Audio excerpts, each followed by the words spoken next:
Hello students, again welcome to my YouTube channel Biology City. जो लोग मेरे channel पे पहली बार आए हैं प्लीज सब्सक्राइब माय चैनल, और अगर आपको मेरा वीडियो पसंद आता है तो प्लीज लाइक माय वीडियो। हमने स्टडी कर रहे हैं क्लास 12 का chapter molecular basis of inheritance. इस चैप्टर के हमारे 4 लेक्चर्स कंप्लीट हो चुके हैं। लास्ट लेक्चर में हम लोगों ने prokaryotic chromosome and eukaryotic chromosome को स्टडी किया था। आज हम लोग डीएनए के डिटेल स्ट्रक्चर को स्टडी करेंगे। तो स्टार्ट करते हैं अपने टॉपिक को। Structure of a DNA. DNA is a polymer. DNA जो है ये आपका पॉलीमर है। Now what are polymers? वो मॉलिक्यूल्स जो रिपीटिंग यूनिट से मिलकर बने हुए होते हैं उनको हम लोग पॉलीमर बोलते हैं, एंड जो रिपीटिंग यूनिट्स हैं उनको हम लोग मोनोमर्स बोलते हैं। तो DNA is also a polymer, तो वो भी आपका मोनोमेरिक यूनिट से मिलकर बना हुआ होगा। तो डीएनए की जो मोनोमेरिक यूनिट है, बहुत सारी मोनोमेरिक यूनिट जुड़ी होंगी आपस में, तो वो जो मोनोमेरिक यूनिट है इट इज न्यूक्लियोटाइड। अब जब न्यूक्लियोटाइड को स्टडी किया गया, देखा गया, तो nucleotide itself consist of 3 components. First है 5 कार्बन कंटेनिंग शुगर, जिसको हम लोग पेंटोज शुगर बोलेंगे। एंड ये जो पेंटोज शुगर है वो कौन सी है डीएनए में? Deoxy ribose sugar. अब इस शुगर से नाइट्रोजन कंटेनिंग बेस अटैच्ड है, नाइट्रोजनस बेस अटैच्ड है, नाइट्रोजनस बेस। एंड इसी शुगर से फॉस्फेट ग्रुप भी अटैच्ड है। जब ये तीनों कंपोनेंट आपस में एक साथ अटैच्ड होंगे तब जाके एक न्यूक्लियोटाइड बनता है। कौन कौन से? पेंटोज शुगर, जिसमें कौन सी पेंटोज शुगर है? 5 कार्बन वाली। डीऑक्सीराइबोज शुगर डीएनए में प्रेजेंट है। नाइट्रोजनस बेस अटैच्ड होगा, ये 4 टाइप के हैं, एक नाइट्रोजनस बेस अटैच्ड होगा एंड फॉस्फेट ग्रुप, तब एक आपका न्यूक्लियोटाइड बनेगा। डायग्राम के थ्रू देखते हैं। Here 5 carbon containing sugar, deoxyribose sugar. तो first carbon, second carbon, third carbon, fourth carbon. तो 4 कार्बन तो रिंग में है, फिफ्थ वाला कार्बन जो है वो बाहर की तरफ है, आउटसाइड द रिंग प्लेस्ड है। इस पेंटोज शुगर से फर्स्ट कार्बन, ये यहाँ पे मैंने फर्स्ट कार्बन ड्रॉ किया है, फर्स्ट कार्बन आपका ये वाला होगा, और जो बाहर वाला कार्बन है ये फिफ्थ कार्बन होगा, रिंग वाला आपका फर्स्ट कार्बन होगा। तो किधर भी साइड से अगर डायग्राम है, आपको सबसे पहले देखना है कि रिंग के अंदर वाला कार्बन कौन सा है। ठीक है, तो ये आपका फिफ्थ वाला कार्बन है। फर्स्ट कार्बन से आपका नाइट्रोजनस बेस अटैच्ड होता है, नाइट्रोजनस बेस 4 टाइप के कोई भी एक। एंड फिफ्थ वाले कार्बन से फॉस्फेट ग्रुप अटैच्ड हो। तो here deoxyribose sugar along with nitrogenous base and phosphate group forms nucleotide। ये पूरा क्या है? आपका न्यूक्लियोटाइड है। अब मल्टीपल न्यूक्लियोटाइड एक साथ कनेक्ट होते हैं और डीएनए के एक स्ट्रैंड को फॉर्म करते हैं। तो यहाँ पे हम बना लेते हैं यार, pentose sugar, nitrogenous base and fifth carbon पे फॉस्फेट ग्रुप, एक न्यूक्लियोटाइड हो गया। सिमिलरली दूसरा भी बनाते हैं। पेंटोज शुगर, डीऑक्सीराइबोज शुगर जो है, इधर नाइट्रोजनस बेस या फिफ्थ कार्बन पे फॉस्फेट। वन मोर,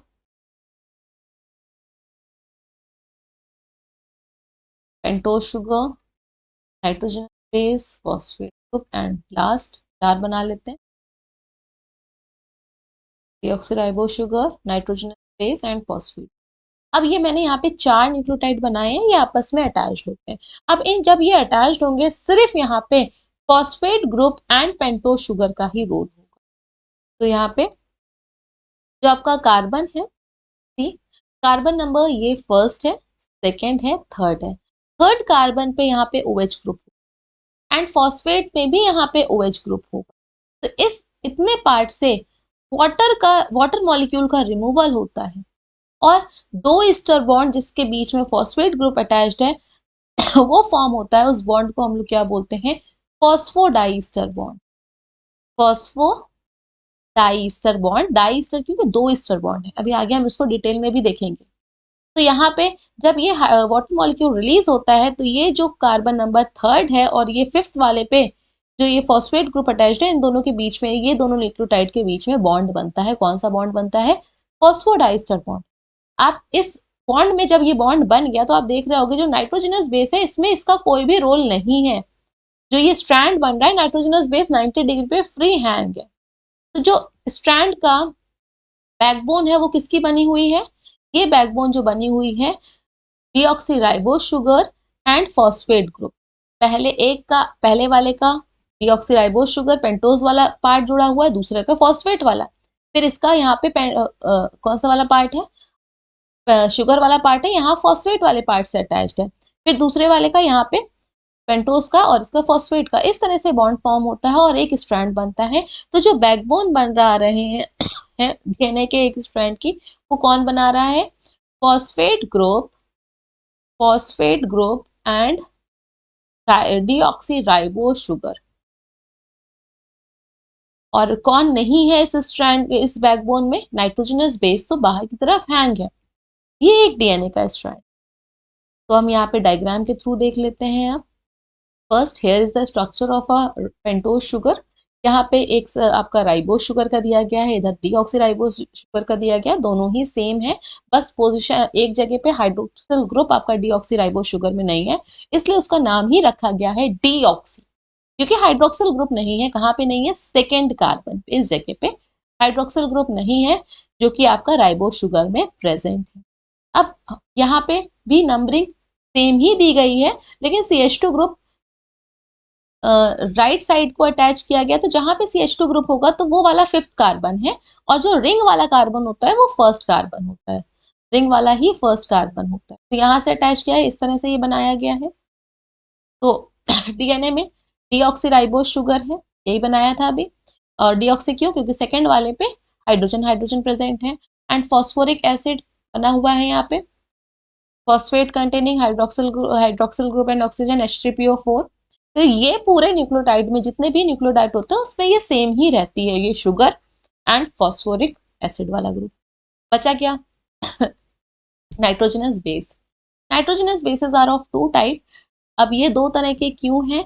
एक जिसमें कि दो रिंग प्रेजेंट है, दूसरे जिसमें कि सिंगल रिंग प्रेजेंट है। तो जो दो रिंग वाले नाइट्रोजनस बेस हैं उनको हम लोग किस में रख रहे हैं? प्यूरिन की कैटेगरी में रख रहे हैं। और जो सिंगल वाले नाइट्रोजनस बेस हैं उनको प्रिमिडिन में रख। तो ये आपका बेसिक स्ट्रक्चर है, इसी में थोड़ा बहुत चेंज होता है। तो 4 टाइप के नाइट्रोजनस बेस बनते हैं, यहाँ पे देखिएगा। प्यूरिन का स्केलेटन मैंने नीचे दे रखा गया है, इसी में थोड़ा बहुत चेंज हुआ तो एडेनिन फॉर्म हुआ, इसी में थोड़ा बहुत चेंज हुआ तो गुआनिन बन गया। तो एडेनिन एंड गुआनिन आपके प्यूरिन नाइट्रोजनस बेसेस हैं। एंड pyrimidine में देखिएगा ऊपर साइटोसिन है एंड थायमिन है। बेस स्ट्रक्चर ये वाला है, इसी में चेंजेस होते हैं और आपके डिफरेंट टाइप के नाइट्रोजनस बेस हैं। तो डीएनए में 4 टाइप के नाइट्रोजनस बेस प्रेजेंट होते हैं, कौन कौन से? 2 purine adenine and guanine and 2 cytosine, 2 आपका pyrimidine साइटोसिन एंड थायमिन। और आरएनए के केस में थायमिन की प्लेस पे यूरेसिल अटैच। थायमिन नहीं होता है, आरएनए में यूरेसिल होता है। तो हम लोग क्योंकि डीएनए पढ़ रहे हैं तो ये 4 ही होते हैं। अब depending upon the type of nitrogenous base attached to the pentose sugar, nucleotides are of 4 types। कि कौन सा नाइट्रोजनस बेस अटैच्ड है पेंटोज शुगर से, उसके बेसिस पे ये 4 तरह के। देखिएगा, ठीक? जब आपका पेंटोज शुगर से फॉस्फेट ग्रुप है, पेंटोज शुगर तो सेम है, डीऑक्सीराइबोज शुगर, जब एडेनिन अटैच्ड है तो ये आपका कौन सा न्यूक्लियोटाइड हो गया? Deoxy adenosine monophosphate. जब गुआनिन अटैच्ड है, बाकी पेंटोज शुगर और फॉस्फेट ग्रुप सेम होगा, डीऑक्सी गुआनोसिन मोनोफॉस्फेट। जब साइटोसिन अटैच्ड है, डीऑक्सी साइटोसिन मोनोफॉस्फेट। एंड जब थायमिन अटैच्ड है तो डीऑक्सी थायमिन मोनोफॉस्फेट। इनको अगर हम मोनोफॉस्फेट एडेनोसिन ना बोलें तो एक साथ क्या बोलेंगे? Adenylic acid, guanidylic acid, cytidylic acid and thymidylic. एक ये न्यूक्लियोटाइड्स हैं। अब ये न्यूक्लियोटाइड्स में किस तरह से डीऑक्सीराइबोज शुगर से, ये जो शुगर है पेंटोज शुगर है, क्या आप बोल रहे हो डीऑक्सीराइबोज शुगर है, किस तरह से phosphate group and nitrogenous base attached है उसको देख लेते हैं। ये आपका पूरा पेंटोज शुगर है, ये आपको याद नहीं करना है, मैं समझाने के लिए बता रही हूँ। ये पूरा इतना पार्ट OH वाला ग्रुप यहाँ से लेके इतना पूरा आपका पेंटोज शुगर है। और फ्री एंड कौन से होते हैं? फर्स्ट वाला और लास्ट वाला। यहाँ पे फ्री एंड 5th वाला है एंड फर्स्ट वाला है। तो 5th वाले पे OH ग्रुप एंड लास्ट वाले का OH ग्रुप, फर्स्ट वाले का OH ग्रुप, सॉरी फर्स्ट वाले का OH ग्रुप एंड लास्ट वाले का OH ग्रुप, ये रिएक्ट करते हैं फॉस्फेट ग्रुप के, यहाँ पे फॉस्फेट ग्रुप से एंड यहाँ पे नाइट्रोजन बेस से। और रिमूवल किसका होता है यहाँ से? दोनों ही जगह से वाटर का रिमूवल होगा। वाटर रिमूव हुआ, यहाँ से भी वाटर रिमूव हुआ, दिख रहा होगा आपको। और जैसे ही वाटर रिमूव होता है यहाँ पे बॉन्ड का फॉर्मेशन हो जाता है। यहाँ पे देखिए ईस्टर बॉन्ड का फॉर्मेशन जगह पे, यहाँ पे भी बॉन्ड का फॉर्मेशन हुआ। इस तरह से आपका ये nitrogenous base and phosphate group deoxyribo sugar से अटैच होता है और ये क्या बनाता है, एक न्यूक्लियोटाइड। लिखा हुआ है फॉर्मेशन ऑफ डीऑक्सीराइबो न्यूक्लियोटाइड। अब किस तरह से दो न्यूक्लियोटाइड आपस में अटैच्ड है उनको डायग्राम है। एक न्यूक्लियोटाइड पूरा ये है, तो इस न्यूक्लियोटाइड का कौन सा कार्बन, थर्ड कार्बन। कैसे, फर्स्ट कार्बन रिंग के अंदर वाले को फर्स्ट कार्बन मानेंगे, ये first carbon, second carbon and ये थर्ड कार्बन।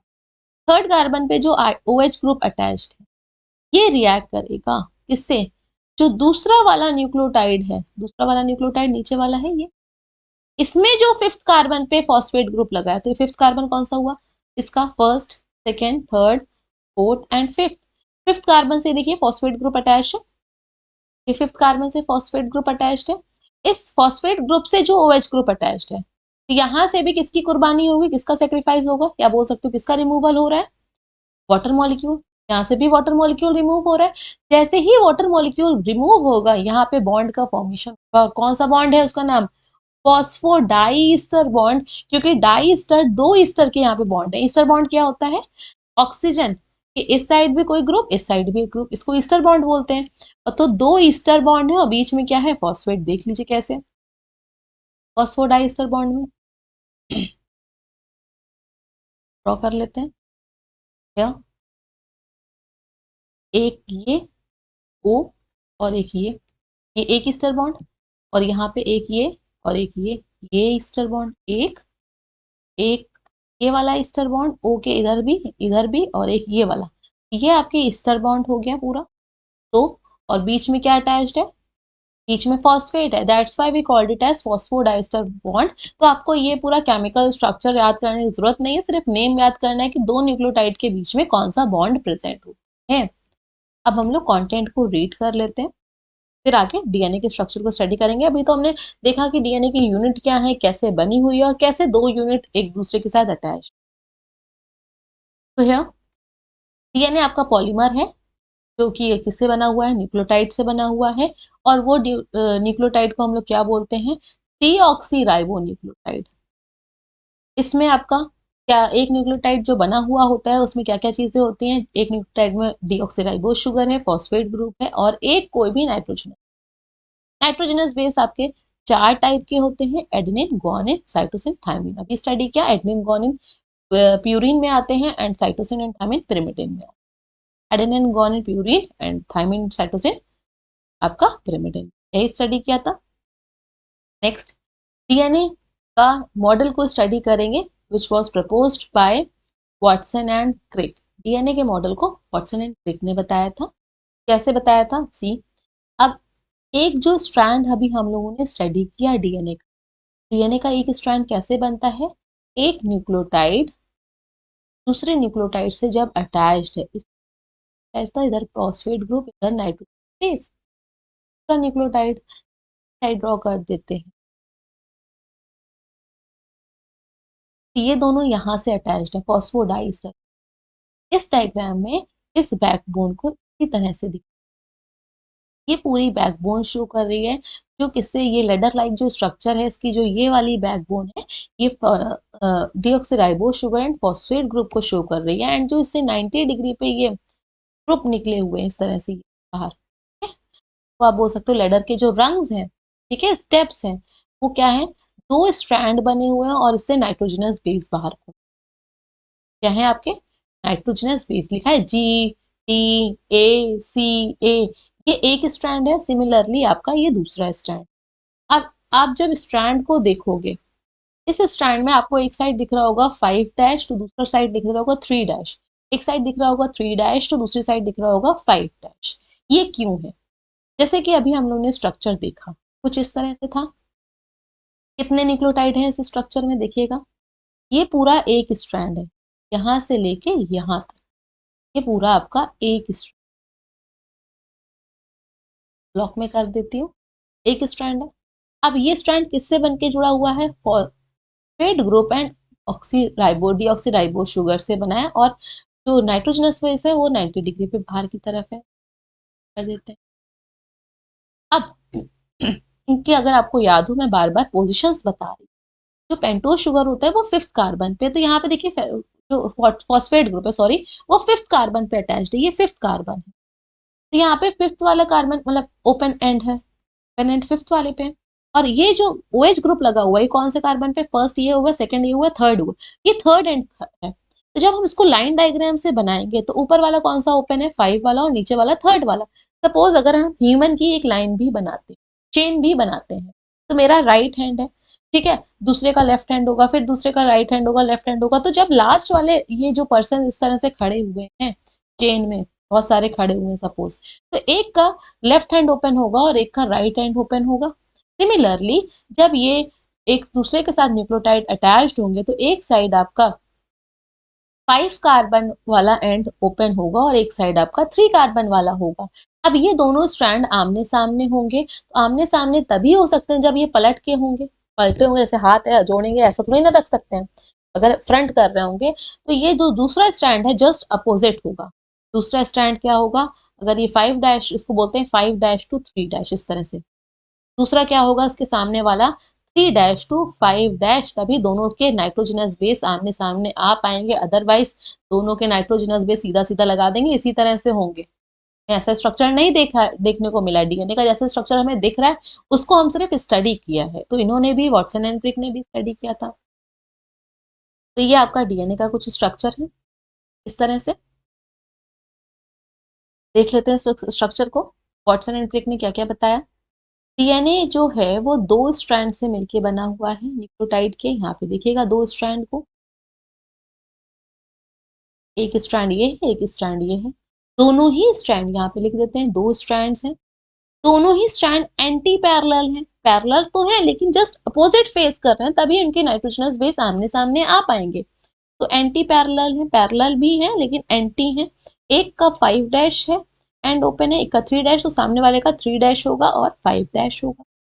अब ये दोनों स्ट्रैंड एक दूसरे से कैसे कनेक्ट है, ये दोनों स्ट्रैंड एक दूसरे से नाइट्रोजनस बेस के बीच में हाइड्रोजन बॉन्ड प्रेजेंट है उससे कनेक्ट है। यहाँ पे देखिएगा ये हाइड्रोजन बॉन्ड दोनों के नाइट्रोजनस बेस के बीच में प्रेजेंट है, ठीक। अब यहाँ पे एक और चीज है, थायमीन है, प्यूरिन के सामने पिरिमिडिन एंड पिरिमिडिन के सामने प्यूरिन है। तो यहाँ पे हमेशा अगर एक स्ट्रैंड में नाइट्रोजनस बेस ए है तो दूसरे के सामने टी होगा, या सामने टी है तो दूसरे के सामने ए होगा। अगर जी है तो साइटोसिन होगा, अगर साइटोसिन है तो ग्वानिन होगा। यही पेयरिंग होती है दोनों स्ट्रैंड के न्यूक्लियोटाइड्स के बीच में, तभी ये जुड़े हुए, ये बताया गया, ठीक है। तो adenine always base pairs with thymine, या फिर आप बोल सकते हो thymine always base pairs with adenine, और किससे बेस पेयर कर रहे हैं, हाइड्रोजन बॉन्ड से। एडेनिन एंड थायमीन के बीच में 2 हाइड्रोजन बॉन्ड प्रेजेंट हैं एंड ग्वानिन एंड साइटोसिन के बीच में 3 हाइड्रोजन बॉन्ड प्रेजेंट है, या तो ग्वानिन साइटोसिन से या फिर साइटोसिन ग्वानिन से, 3 हाइड्रोजन बॉन्ड से अटैच्ड। अब ये दोनों जो स्ट्रैंड है इनके बीच की जो डिस्टेंस है इट इज 2 नैनोमीटर या 20 एंगस्ट्रॉम। और ये जो पूरा एक हेलिक्स है, डीएनए हेलिकल स्ट्रक्चर है, तो जो ये पूरा एक हेलिक्स है, ये पूरा यहां से लेके यहां तक, ऐसे भी आप अगर हम इसको ड्रॉ करते हैं डीएनए का स्ट्रक्चर इस तरह से, जो एक हेलिक्स है यहां से अगर काउंट कर रहे हैं तो इसको यहां तक देखेंगे 360 डिग्री का टर्म, इसकी लेंथ है 3.4 angstrom, not angstrom, it is 34 angstrom. 34 angstrom है पूरे एक हेलिक्स की लेंथ। और इस इतने हेलिक्स में टोटल 10 नाइट्रोजनस बेस प्रेजेंट है। जब 10 नाइट्रोजनस बेस होंगे तो 2 नाइट्रोजनस बेस के बीच की डिस्टेंस कितनी हो जाएगी, 3.4 एंगस्ट्रॉम।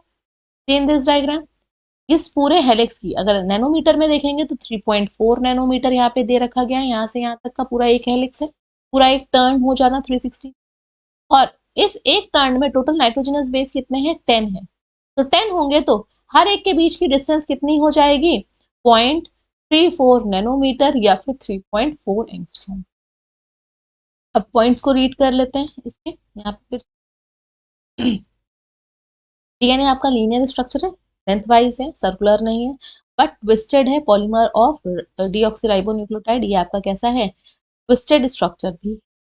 न्यूक्लियोटाइड्स जो होते हैं एक दूसरे के साथ किससे जुड़े हुए हैं, 5-3- फॉस्फोडाइस्टर बॉन्ड से, एक न्यूक्लियोटाइड दूसरे न्यूक्लियोटाइड से, यहाँ पे देखा था आपने फॉस्फोडाइस्टर बॉन्ड से जुड़ा हुआ था। नेक्स्ट डीएनए के पास ऐसी दो चेन होती हैं, देखिएगा दो चेन दिख रही होंगी, एक और दो। DNA is therefore a double helical molecule. Double helical क्यों? भाई एक चेन भी हेलिकल फॉर्म में है, दूसरी चेन भी हेलिकल फॉर्म में, इसलिए डबल हेलिकल स्ट्रक्चर। ये दोनों चेन है, ये हाइड्रोजन बॉन्ड से अटैच्ड है, जो कि नाइट्रोजनस बेस के बीच का है। इस तरह से एक चेन, थोड़ा सा बड़ा सा डायग्राम बना, यहाँ पे दूसरी चेन से आपका ये बैकबोन है, नाइट्रोजनस बेस बाहर को निकले हुए हैं, इधर नाइट्रोजन बेस, इधर भी, इधर। ठीक है, इन दोनों के बीच में क्या प्रेजेंट है? हाइड्रोजन बॉन्ड से जुड़े हुए होते हैं ये दोनों ही स्ट्रैंड्स पूरे पूरे। Structure of DNA was proposed by Watson and Crick ने प्रपोज किया था, पूरा लिखा हुआ है JD Watson, FHC Crick and MHF Wilkins in 1990। तो अब इन्होंने जो पैरामीटर्स बताए थे, क्या बताए थे? DNA DNA consist of two polynucleotide chain, दो न्यूक्लियोटाइड चेन है जो अपोजिट डायरेक्शन में रन कर रही हैं, एक 5-3- दूसरी 3-5। दिख रहा है आपको? एक कैसी है आपकी 5-3- है, क्योंकि एक एंड पे 5 वाला ओपन होगा और एक एंड पे 3 वाला ओपन होगा, सेम दिस डायग्राम। 5 वाला मैंने यहाँ पे ओपन किया तो दूसरी साइड पे ये 3 वाला ओपन है। ठीक, next, therefore chains are anti parallel, दोनों एंटी पैरेलल, तभी उन दोनों के नाइट्रोजन के साथ। Both chains are held together by weak hydrogen bond, दोनों ही चेन हाइड्रोजन बॉन्ड से जुड़ी हुई हैं। एडेनिन के सामने थायमिन होगा एंड गुआनिन के सामने साइटोसिन होगा, या फिर vice versa. Due to this is complementary association of the nitrogenous base, यही कॉम्प्लीमेंट्री एसोसिएशन के बेसिस पे द अमाउंट ऑफ एडेनिन आपका हमेशा इक्वल होगा थायमिन, क्योंकि एडेनिन के सामने थायमिन हमेशा होगा, थायमिन के सामने एडेनिन होगा, इसलिए एडेनिन एंड थायमिन हमेशा बराबर होगा। सिमिलरली गुआनिन एंड साइटोसिन भी आपका हमेशा equal amount. Next, due to the formation of the hydrogen bonds between the two chains, the entire structure become twisted similar to the spiral staircase. और क्योंकि दोनों helical chain connected हैं एक दूसरे के साथ और हर एक न्यूक्लियोटाइड में 36 डिग्री का रोटेशन आता है। सपोज मेरे पास यहाँ पे एक बॉक्स है इस तरह से, सपोज मोबाइल है, तो यहाँ पे 5th वाला कार्बन से फॉस्फेट ग्रुप है और यहाँ पे 3rd वाला कार्बन है, इस जगह पे 3rd कार्बन अटैच्ड है, तो दूसरे वाले का 3rd और दूसरे वाले का इसका 3rd और दूसरे वाले का 5th कार्बन का फॉस्फेट ग्रुप जब अटैच्ड होगा तो ये एक के नीचे एक नहीं आएगा, थोड़ा सा शिफ्ट होगा, आगे की तरफ शिफ्ट होगा, फिर दूसरा अटैच होगा तो आगे की तरफ शिफ्ट होगा। तो ये जो शिफ्टिंग है 36 डिग्री का डिफरेंस आता है जब एक न्यूक्लियोटाइड दूसरे न्यूक्लियोटाइड से अटैच होता है। तो सिमिलरली जब 10 न्यूक्लियोटाइड अटैच हो जाएंगे, एक आगे फिर आगे फिर आगे फिर आगे, तो एक कंप्लीट टर्न बनता चला जाएगा 360 डिग्री का और एक हेलिक्स पर। तो स्टेयर केस की तरह ये फॉर्म होता है। Double helical structure of DNA is intimately related to its function and its replication transcription. इसी में ही आपका रेप्लिकेशन इसी से ही होगा, ट्रांसक्रिप्शन होगा, ये आगे हम लोग इसी चैप्टर में स्टडी करेंगे। If this the sequence of nucleotide, जो डीएनए में न्यूक्लियोटाइड का सीक्वेंस है, कहाँ पे ए है कहाँ पे टी है, कब ए रिपीट हो रहा है टी रिपीट हो रहा है, तो उसका जो सीक्वेंस है वो बहुत ही ज्यादा स्पेसिफिक होता है और उसी में ही आपकी information store. Dimensional parameters of DNA, the part taken by the two backbones form a major groove and a minor groove। देखिएगा इस तरह से जो दो हेलिक्स बन रहे हैं, तो ग्रूव का हुआ सा रीजन है, तो ये आपका माइनर ग्रूव और ये आपका मेजर ग्रूव। ठीक है, इस क्या बोलेंगे, मेजर ग्रूव क्योंकि ज्यादा धसा हुआ पार्ट है, और ये माइनर, यहाँ पे ये माइनर हो गया, ये मेजर हो गया, फिर माइनर फिर मेजर, ये ऐसे इस तरह से। Next, the length of one complete turn of a double helix is 3.4 nanometre या 34 एंगस्ट्रॉम। 10 न्यूक्लियोटाइड बेस पेयर होते हैं एक कंप्लीट टर्न में डबल हेलिक्स के, और क्योंकि 10 होंगे तो दो के बीच की डिस्टेंस कितनी हो जाएगी, 0.3 नैनोमीटर या फिर 3.4 एंग। There is an average of 25 hydrogen bond within each complete turn of a 25 hydrogen bond on an average present होते हैं, जो हेलिक्स की डायमीटर है 2 नैनोमीटर है, और when fully stretched the length of an average eukaryotic DNA molecule is 5 centimeter, लगभग 2 inches, but in Amphioma salamander the chromosome are largest and the DNA up to 2.5 metre है। तो ये आपका था वाटसन एंड क्रिक का proposed model of DNA, और basically ये आपका बी टाइप का डीएनए उसका स्ट्रक्चर। अगेन एक बार देखिएगा, तो जो पॉइंट्स बोलेंगे, डीएनए कंसिस्ट ऑफ 2 स्ट्रैंड्स, दोनों ही स्ट्रैंड्स कैसे होते हैं, एंटी पैरेलल होते हैं। 3' to 5' होगा, सामने क्या होगा, 5' to 3' होगा। दोनों स्ट्रैंड हाइड्रोजन बॉन्ड से अटैच्ड होते हैं, जो किसके बीच में प्रेजेंट होते हैं, नाइट्रोजन बेस। एडेनिन के सामने हमेशा थायमिन, एंड साइटोसिन के सामने हमेशा ग्वानिन। एडेनिन थायमिन से 2 हाइड्रोजन बॉन्ड से, साइटोसिन ग्वानिन के बीच में 3 हाइड्रोजन। एक हेलिक्स का जो लेंथ होती है, इट इज 34 एंगस्ट्रॉम या फिर 3.4 नैनोमीटर। और एक हेलिक्स में 10 नाइट्रोजनस बेस होते हैं, तो फिर 2 नाइट्रोजनस बेस के बीच की डिस्टेंस कितनी हो जाती है, 3.4 एंगस्ट्रॉम या फिर 0.34 नैनोमीटर। और ये जो दोनों के बीच की, दोनों स्ट्रैंड के बीच की डिस्टेंस है, ये आपकी 2 नैनोमीटर है।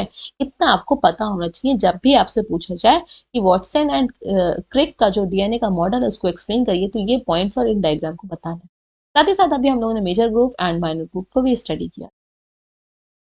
Next, different types of DNA. DNA भी डिफरेंट टाइप्स के हैं। अभी हम लोगों ने जो स्टडी किया वो बी टाइप के डीएनए को स्टडी किया। वॉटसन एंड क्रिक ने बी टाइप के डीएनए को एक्सप्लेन किया था। 10 बेस पेयर होते हैं एक टर्न में, और दोनों की जो डायमीटर होती है पूरे डीएनए के, वो 20 नैनोमीटर है। ए डीएनए में आपका 11 बेस पेयर होते हैं और डायमीटर 2.3 नैनोमीटर होती है। और सिमिलरली हमने यहाँ पे जेड डीएनए को भी रखा है। जेड डीएनए में 12 बेस पेयर पर टर्न होते हैं। और सी डीएनए आपका कॉम्प्लीमेंट्री डीएनए है। It is a single stranded molecule and it is complementary to mRNA. अब इस सी डीएनए को थोड़ी देर के लिए हम छोड़ देते हैं, जब हम लोग ट्रांसक्रिप्शन स्टडी करेंगे तब देखेंगे। तो this is all about today's topic.